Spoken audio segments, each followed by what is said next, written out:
అన్నట్లుగా చాలా బాధపడతా ఉంటారు. మీరు చాలా జాగ్రత్తగా వాక్యం వినాలి. అయితే దేవుడు మనకు అన్యాయం చేస్తాడా? అన్యాయం దేవుని ద్వారాగా జరుగుతుందా? యోబు గ్రంథం 34వ అధ్యాయము 12వ వాక్యాన్ని మనం చదువుతున్నప్పుడు మనకి ఒక ప్రత్యేకమైనటువంటి మాట అందులో కనబడుతుంది.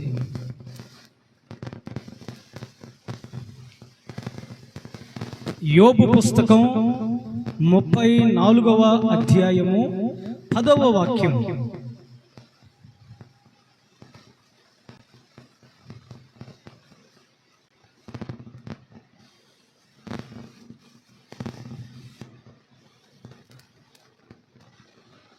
చాలా టైం అయిపోతుంది. మరోసారి మీకు చెప్తాను.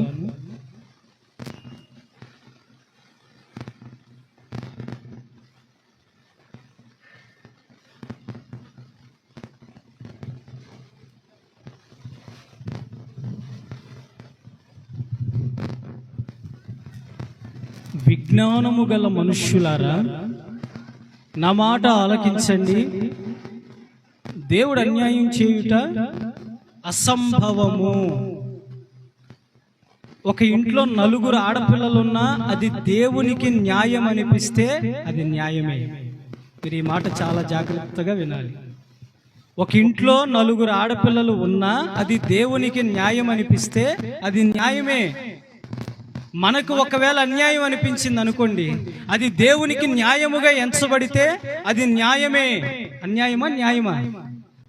మీరు నా మాటలు వింటలా? న్యాయమా అన్యాయమా? న్యాయమే.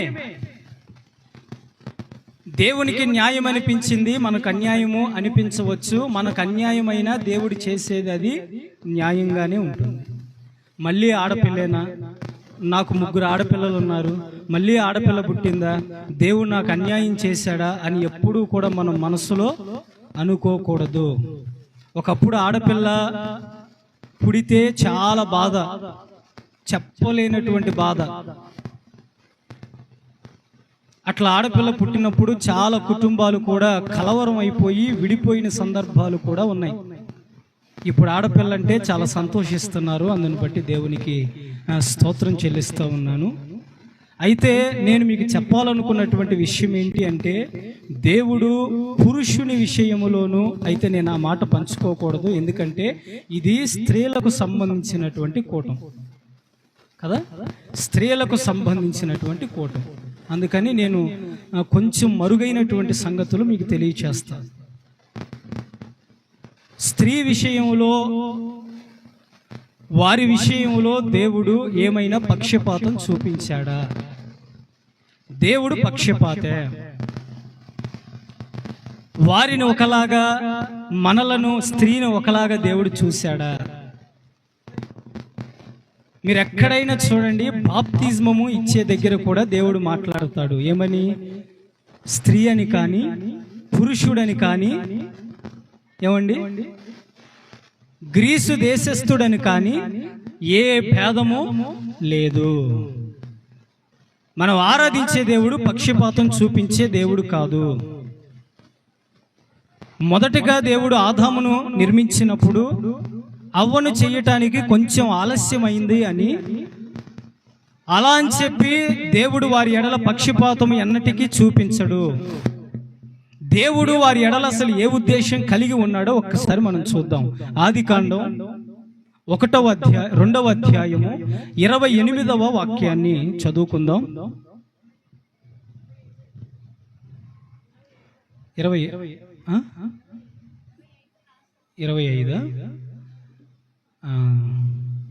18 అనుకుంటా, చూడండి.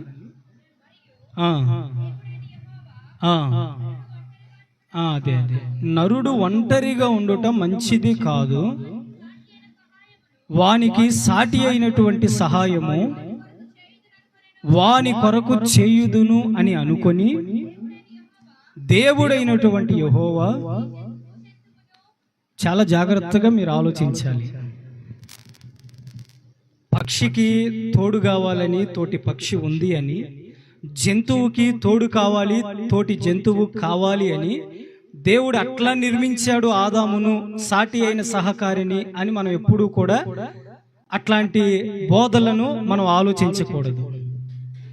దేవుడు ఆదామును నిర్మించిన తరువాత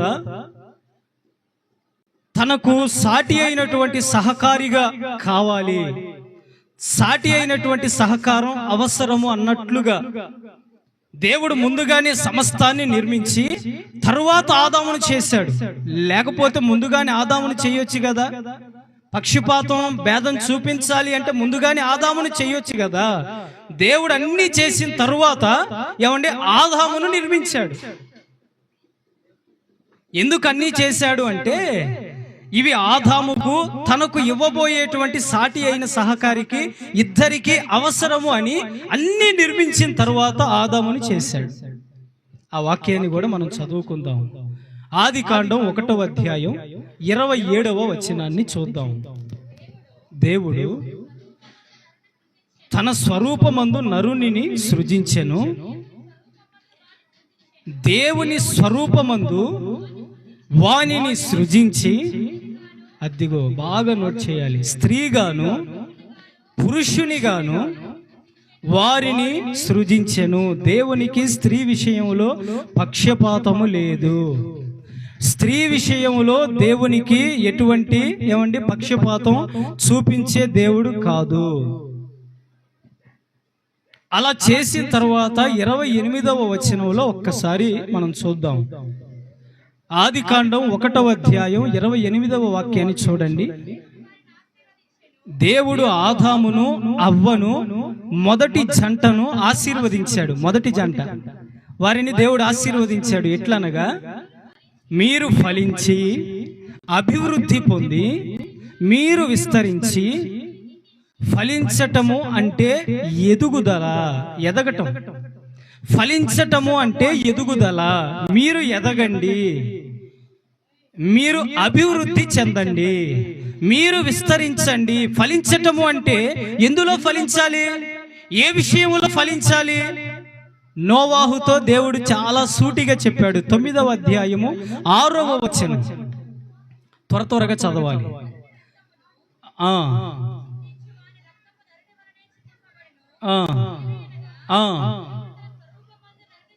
చేసి మీరు ఫలించి అభివృద్ధి నుండి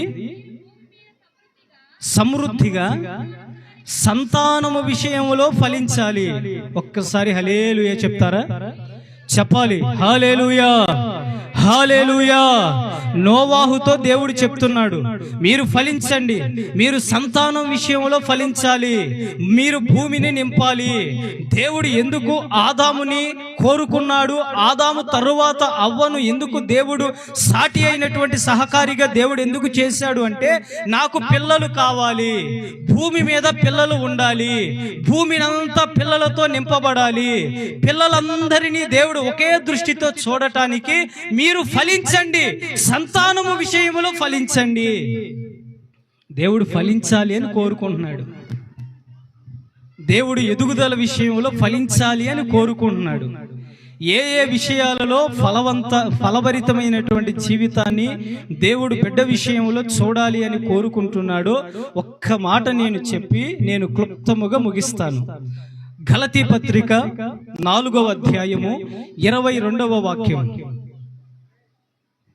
నా మాటలు వింటున్నా చాలా మంది, ఆయన అరుచుకుంటాడులే, ఆయన బాధ ఆయన పడతాడు, మన బాధ మనం పడదాం అనుకుంటున్నారా?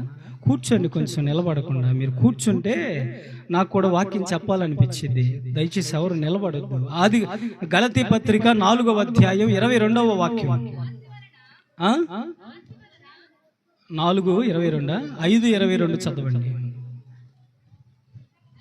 అయితే ఆత్మఫలం ఏమనగా ప్రేమ, సంతోషము, సమాధానము, దీర్ఘశాంతము, దయాలత్వము, మంచితనము, విశ్వాసము, సాత్వికము, ఆశా నిగ్రహము. దేవుడు ఎందులో ఎదగమని బిడ్డకు తెలియజేస్తున్నాడంటే, ఏమండి, ఆత్మఫలములు, ఆత్మ ఫలములో ఫలించాలి.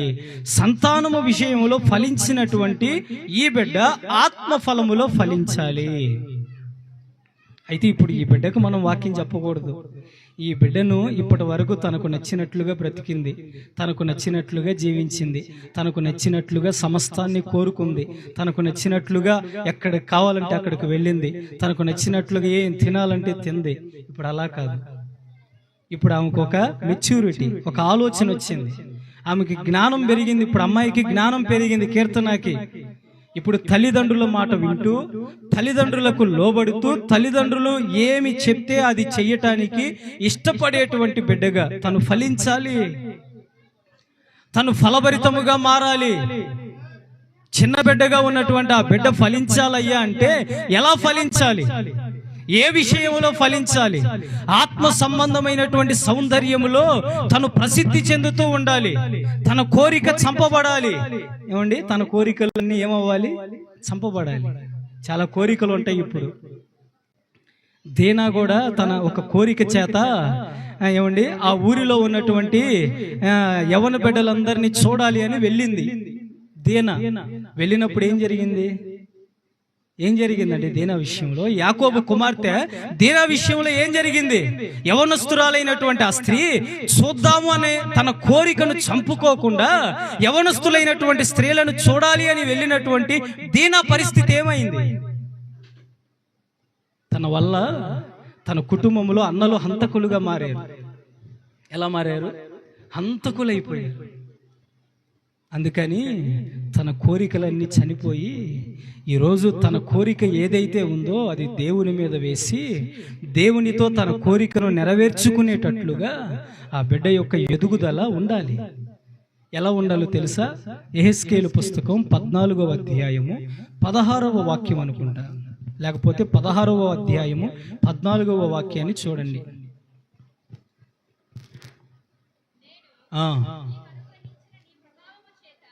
నేను నీకు అనుగ్రహించిన ప్రభావము చేత నీ సౌందర్యము పరిపూర్ణము కాగా అన్యజనులు దానిని చూచి నీ కీర్తిని ప్రశంసించుచు, చూడండి, ఘనపరుస్తూ ఉన్నారంట.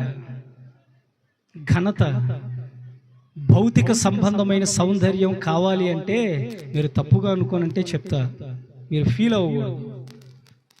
మనం ఎన్ని మేకప్లు వేసినా కొంత సమయానికి ఆ సౌందర్యం అంతా, ఆ మేకప్ అంతా ఏమైపోతుంది? పోతుంది. ఆత్మీయమైన సౌందర్యం కావాలి అంటే దేవుడే ఇవ్వాలంట. ఆయన ప్రభావములో ఉన్నటువంటి సౌందర్యం దేవుడే ఇవ్వాలంట. ఎందుకు ఈ మాట చెప్పాను అంటే, ఇప్పుడు తను ఎదిగింది, యవ్వన కాలంలోనికి వచ్చింది, తనకన్నీ తెలుసు. తన యొక్క సౌందర్యాన్ని బట్టి ఏమండి, తనకు దేవుడిచ్చినటువంటి సౌందర్యాన్ని బట్టి తన కుటుంబానికి ఘనత కలగాలి, తన కుటుంబానికి ప్రసిద్ధి రావాలి, తన కుటుంబానికి పేరు తెచ్చేటువంటి యవ్వన బిడ్డగా ఆత్మీయమైనటువంటి సౌందర్యముతోనూ శారీరకమైనటువంటి సౌందర్యముతోనూ తన కోరికలన్నీ చంపుకొని, ఇదే కదా యెఫ్తా కుమార్తె, నా వైపు చూడాలి, యెఫ్తా కుమార్తె ఇదే కదా చేసింది. తనలో ఉన్నటువంటి కోరికలన్నిటినీ చంపుకొని తండ్రికి ఎదురుగా వెళ్ళి ఏమండి త్యాగం అయిపోయింది. యెఫ్తా కుమార్తె త్యాగం అయిపోయిందండి. ఒకటి ఫలించాలి అని చెప్పాను, రెండవదిగా తనలో ఉన్నటువంటి కోరికలన్నిటినీ చంపుకొని తన కుటుంబానికి పేరు తెచ్చే బిడ్డగా మార్చబడాలి అని చెప్తూ ఉన్నాను. ఏ విషయాల్లో ఫలించాలో కూడా చెప్పాను మీకు. ప్రేమలోను, సంతోషములోను, సమాధానములోను, సాత్వికములోను, విశ్వాసంలోను, మంచితనములోను, ఆశా నిగ్రహములోను, దయాలత్వములోను, అన్ని విషయాలలో తను ఫలించాలి అని చెప్పాను. ఇప్పుడు ఫలించినటువంటి ఆ బిడ్డ శారీరకమైనటువంటి సౌందర్యముతో ఆత్మీయమైనటువంటి సౌందర్యాన్ని కలిగి తన కుటుంబానికి పేరు తెచ్చే విషయంలో ఎదగాలి, మంచి పేరు తేవాలి, తన గురించి అనేక మంది చెప్పుకోవాలి, ఆ విషయంలో తను ప్రశంసలు పొందాలి, ప్రసిద్ధి చెందాలి. అట్లాంటి కుమార్తెగా దేవుడు రాంబాబుకు అనుగ్రహించి సునీతను ప్రేమించి ఇచ్చినటువంటి కీర్తనను ఫలింపచేసి ఏమండి తన అన్ని విషయాలలో కుటుంబానికి మంచి పేరు తెచ్చేటట్లుగా తన ఆత్మీయ జీవితాన్ని దేవునిలో బ్రతికించి నిలబెట్టి ఆ రీతిగా నడిపించునుగాక. చిన్న ప్రార్థన చేసుకుందాం. మీరు వెంటలా అందుకే చిన్న ప్రార్థన చేసుకుందాం. తలలు వంచండి, కన్నులు మూయండి. ప్రేమ కలిగిన తండ్రి, పరిశుద్ధుడైన మా యేసయ్య, నీ పరిశుద్ధమైన ఘనమైన నామానికి స్తోత్రాలు. ఇంతవరకు ఈ కూడికను ఆశీర్వాదకరముగా మీరు జరిగించారయ్యా. తనను స్త్రీని మీరు తక్కువగా ఎప్పుడూ చూడలేదని, ఎప్పుడూ కూడా స్త్రీ విషయంలో పక్షపాతం చూపలేదని, స్త్రీగా కీర్తన ఈ కుటుంబంలోనికి రావటం ఈ కుటుంబానికి ఎంతైనా ఆశీర్వాదమయ్యా. ఎందుకంటే మీరు స్త్రీని పురుషుణ్ణి ఏ భేదము లేకుండా ఇద్దరిని సమానముగా పక్షపాతము చూపించకుండా చూచే దేవుడవై ఉన్నావు నాయన. ఎందుకంటే స్త్రీని గాను పురుషుని గాను నిర్మించి వారి ఇరువురి కంటే ముందుగా సమస్తాన్ని వారి కొరకు నీవు అయ్యా సిద్ధపరిచావు. అందును బట్టి స్తోత్రం. ఎందుకంటే పక్షిని చూచి జంతువుని చూచి నీవు ఆదాము నిర్మించలేదయ్యా. వాటికంటే మనిషి శ్రేష్టమైన వ్యక్తి కనుక నీ పిల్లలు భూమి మీద నింపబడాలి, వారు ఫలించాలి, అన్ని విషయాలలో అభివృద్ధి చెందాలి, విస్తరించాలి అని నీవు ఎరిగి వారిని నిర్మించావు. ఏ విషయంలో ఫలించాలి అంటే సంతానము విషయంలో ఫలించాలి అని చెప్పావు. సంతానము విషయంలో ఫలించిన వారు ఆత్మఫలాన్ని సంపాదించుకోవాలని, ఆత్మఫలముగా వారు మార్చబడాలని, వారు అందులో ఫలించాలని, ఎదగాలని అయ్యే కీర్తనను బట్టి మాట్లాడిన ప్రతి మాటను బట్టి స్తోత్రం. ఎందుకంటే స్త్రీ ధర్మం ఆశీర్వదింపబడినటువంటి ఘట్టమయ్యా. నిజముగా నీవు తనను ఎంతగానో ప్రేమించావు, తనను ఎంతగానో నైనా నీవు దర్శించావు. ఇది మొదలుకొని తన చుట్టూ నీవు కంచెగా ఉండండి, నీవు తనను కాపాడండి. ఎక్కడికి వెళుతున్నా, ఎక్కడ నిలబడినా, ఏ విషయంలోనైనా తనకు ఏమి కావాలో సమస్తము నీవు ముందుగానే ఎరిగి ఉన్నటువంటి దేవుడవయ్యా. తల్లిదండ్రులకు ఆ బిడ్డ లోబడి, తల్లిదండ్రుల విషయంలో ఆ బిడ్డనైనా నమ్మకస్తురాలుగా ఉండి, ఇక్కడకు చేరి వచ్చినటువంటి వారందరూ కూడా ఆ బిడ్డ విషయంలో ఎంతగా మనస్సులో అయ్యా ఆశిస్తూ ఉన్నారు. సమస్తము జరగటానికి అయ్యా నీ బిడ్డ శరీర సంబంధమైనటువంటి సౌందర్యాన్ని బట్టి అతిశయించకుండా ఆత్మ సంబంధమైనటువంటి సౌందర్యాన్ని బట్టి నీ బిడ్డ ప్రసిద్ధి చెందాలి. ప్రశంసలు అయ్యా కుటుంబానికి పేరు తెచ్చే మంచిగా నీ బిడ్డ వాడబడటానికి సహాయం దయచేయండి. నీ బిడ్డ నాయన ఏదైనాను ఇది మొదలుకొని ప్రార్థన విషయంలో అయ్యా వర్ధిల్లాలి ప్రభువా. అయ్యా నీ బిడ్డ నాయన వాక్యము విషయంలో అయ్యా ఎదగాలి ప్రభువా. మంచి నమ్మకస్తురాలుగా నాయన నీ బిడ్డ తండ్రి ఉండులాగున నాయన నీవు సహాయం దయచేయమని ఇంతవరకు ఈ కూడికను జరిగించినటువంటి నాయన అయ్యా నిన్ను బట్టి హృదయపూర్వకముగా స్తుతిస్తున్నాను. దూరము నుండి వారి బంధువులు, కుటుంబీకులు, రక్త సంబంధికులు, స్థానిక సంఘము, సమస్త ప్రజలు ఈ స్థలంలోనికి రావటానికి మీరు చేసినటువంటి మంచి కృప కొరకై హృదయపూర్వకముగా మిమ్మల్ని స్తుతిస్తూ ఇది మొదలుకొని నాయన ఈ బిడ్డకు నాయన ప్రతి విషయంలో, చదువు విషయంలో తండ్రి అన్ని విషయాలలో కూడా మీరు కృప చూపించి మహిమను పొందమని ప్రార్థన చేస్తూ యేసు నామములో అడుగుచూ ఉన్నాను తండ్రి, ఆమేన్. ఇప్పుడు మాత్రం మౌనంగా ఉన్నారు. ఏమండి, ఇందాకడ దాకా మౌనంగా లేరు, ఇప్పుడు మాత్రం మౌనంగా ఉన్నారు. ఇక కీర్తన